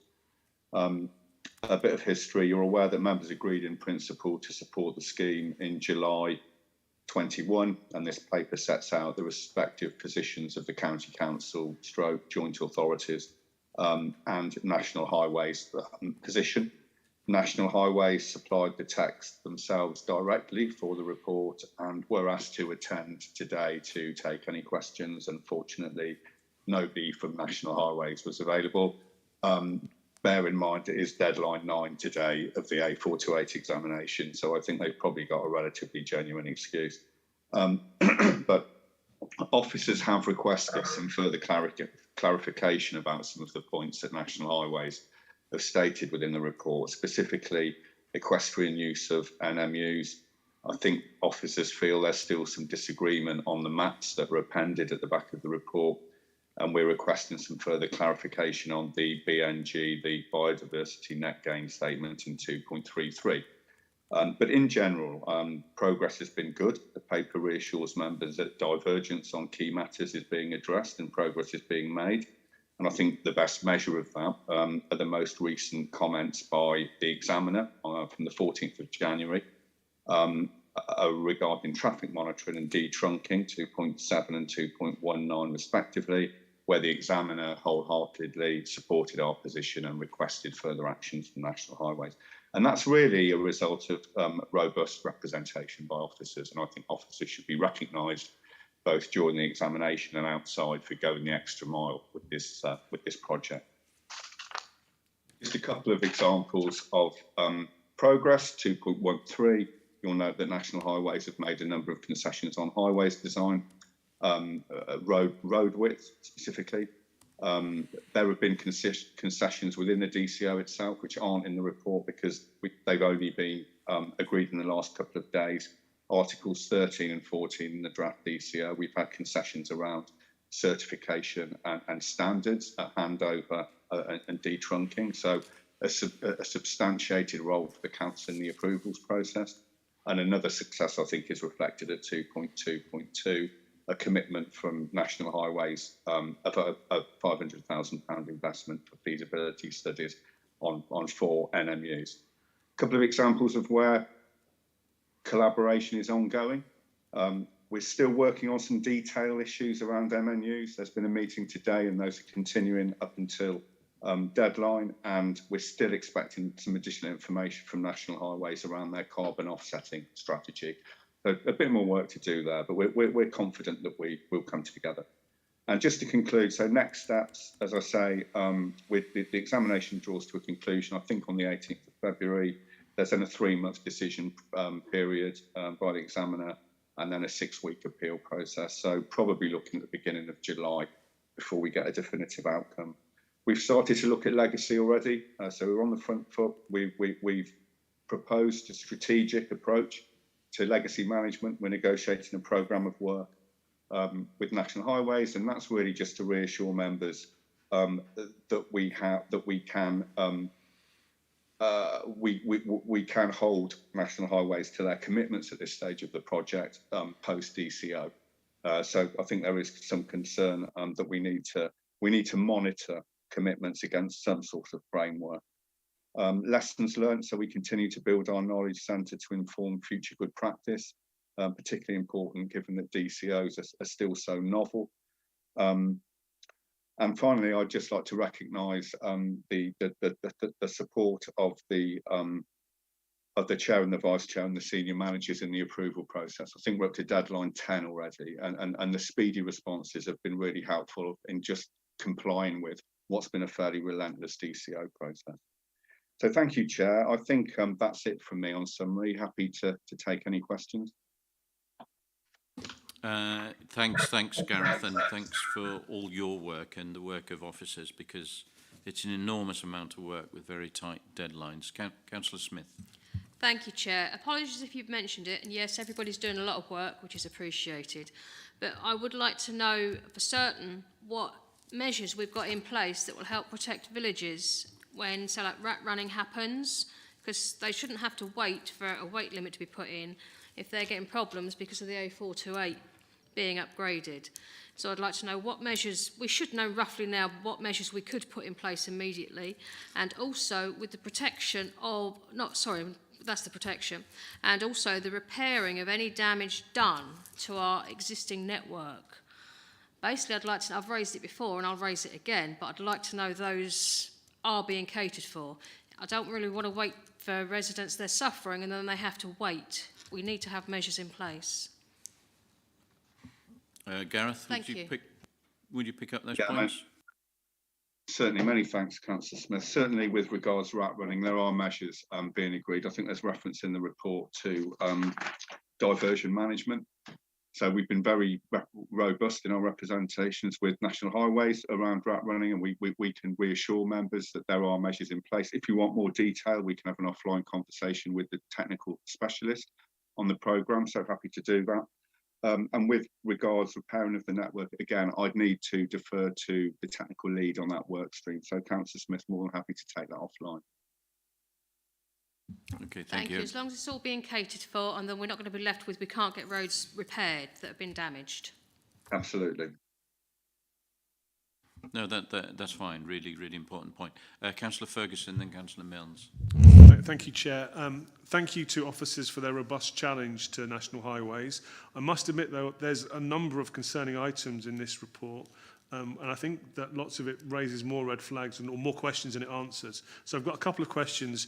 The first is about 2.23, which is in-depth discussion of environmental issues, but relates only to low carbon or decarbonisation of the route and doesn't address noise pollution or air quality pollution or monitoring. So are there any plans in place or has there been any effort put into modelling the effect of noise and air pollution? And is there any plans in place to monitor those things? Because this report makes frequent references to lessons learned from the A14 project, and know that the air quality monitoring on the A14 was a serious concern, and yet it's not mentioned anywhere in this report other than in our corporate objectives. Many thanks, Councillor Ferguson. Indeed, there are plans in place for noise and air pollution monitoring, which I'm happy to share with you offline. I think for context, as the Chair implied, there's such a huge amount of activity going on the programme. We only pulled out what we see as the priorities, but certainly noise and air should be up there. So I'm happy to share those plans with you. The other question was on sections 2.1 and 2.4. So in my day job, I'm an engineer and I work in modelling and simulation and prediction, and I'm not very reassured about the statements about monitoring. Local members were invited to a briefing sometime before Christmas, and at that stage, I wasn't particularly impressed by the local modelling around St Neots. We've got a couple of junctions onto the new road. And also the statement in 2.7 that the examining authority is concerned about the robustness of the monitoring system that will be put in place afterwards.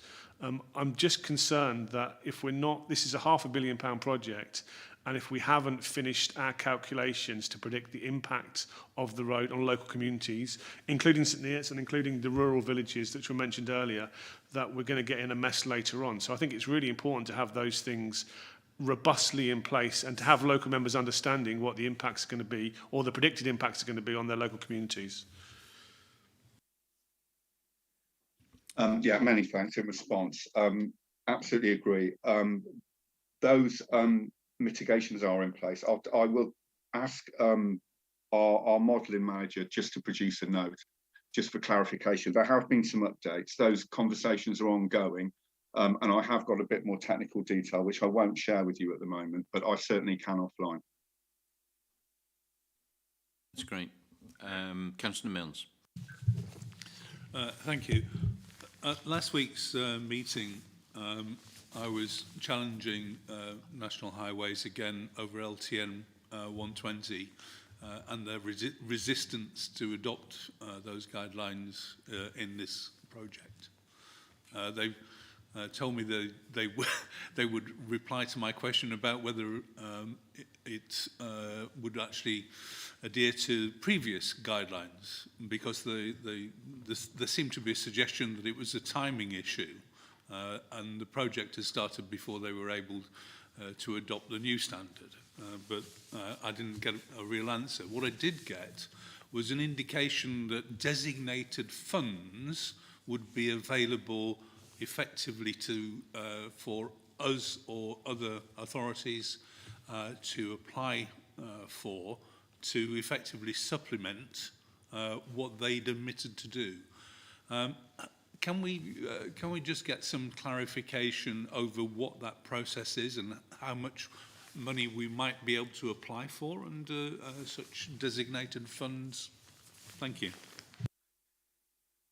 Yeah, many thanks, Councillor. Thanks for raising that as an issue, and I completely appreciate your concern. I think the risk is that designated funds is presented as a bit of a panacea, and can be used to kick some of this stuff into the long grass. So I think from a national perspective, obviously the designated fund is a national fund, so it's competitive. I understand it's oversubscribed. But at the same time, National Highways, and in their words, I think they say in an unprecedented or in an exceptional request, they've managed to secure £500,000 for 4 feasibility studies on MNUs from designated funding.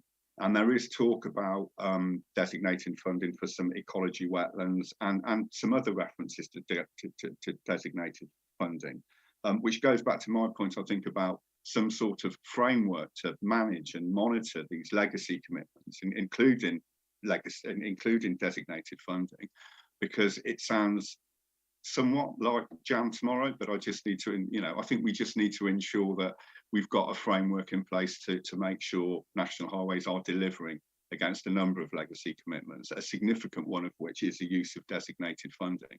And I think although there are frequent references to it in the report, there's no definitive commitment that designated funding will be available from the national pot. Thank you. Thanks, Gareth. Members, further questions? Councillor King.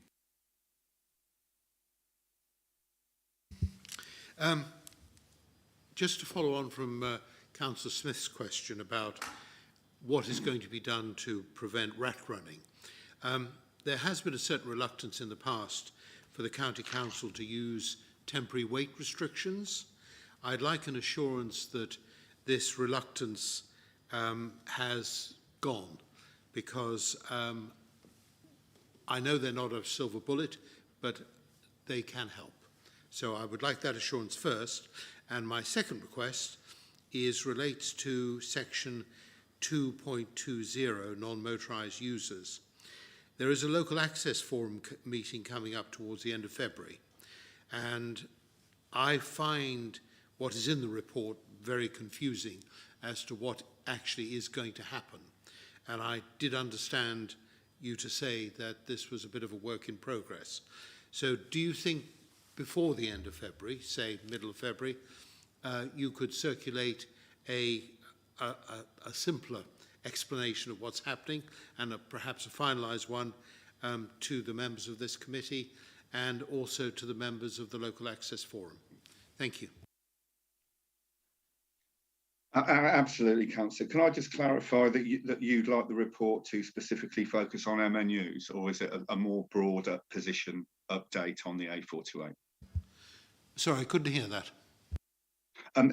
Is your request specifically for a report to focus on NMUs, or is it a broader update with the A428? No, that request related to the NMU, the provision for NMUs. Thank you. Yeah, happy to take that as an action and happy to attend the forum. And my first question about the temporary weight limits? I'm conscious Sonia Hanson's not available at the moment. Can I just get her view on that and come back to you? I mean, certainly there are measures in place, but the specifics of them, I'm afraid, I'll need to defer to Sonia. Thank you, Thank you, Chair. Great, thank you. Members, Councillor Shaler. Just very quickly, I would like to thank you for the, I hate to hear myself saying this, very detailed reports and the robust defence of our county in the face of national highways. So especially this is to do with archaeology, biodiversity and the NMU. Thank you. Thank you, Councillor. Members, if there are no other comments, so we're asked to note the update on the Development Consent Order and 428 and the National Highways commitments, and note in principle support, subject conditions, delegate to Steve, another chair and vice chair for further input. As I said, there are multiple submissions and multiple tight deadlines. If you work with us on that, that would be great. Members, is it agreed, those recommendations? Thank you. So members, thanks for your brevity today and support. The last item on our agenda is the Highways and Transport Committee Agenda Plan. Dan. Thank you, Chair. In addition to the report suggested today in the meeting, I'll draw members' attention to some changes following publication. The St Ives study, the CPCA Local Transport Plan Connectivity Plan, and Road Safety Schemes 2022 to 23 have all been moved from March to July. And I think Councillor King is going to ask for the update on LHIs to come to perhaps the March committee. Anyway, go ahead. Well, I did have a couple of requests, Mr. Chairman, and certainly I would like to see this drill down into why LHIs are not being delivered in a timely fashion, to be scheduled at some point. And there were also two things that we have requested previously. One is mentioned in the minutes, that there would be an agenda item for how we could facilitate the cutting back of overgrown hedges and trees on our verges and highways.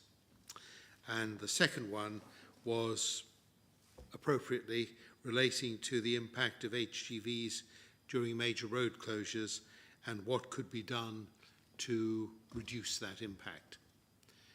Those are three things I'd like to see added.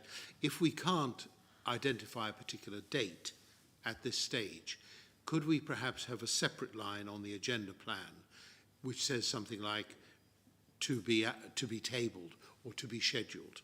Because I think otherwise there's a great danger that unless, well, it's easy to lose track of these things from meeting to meeting. So I think we need to be a bit smarter about the way we record our agreed agenda plan. Thank you.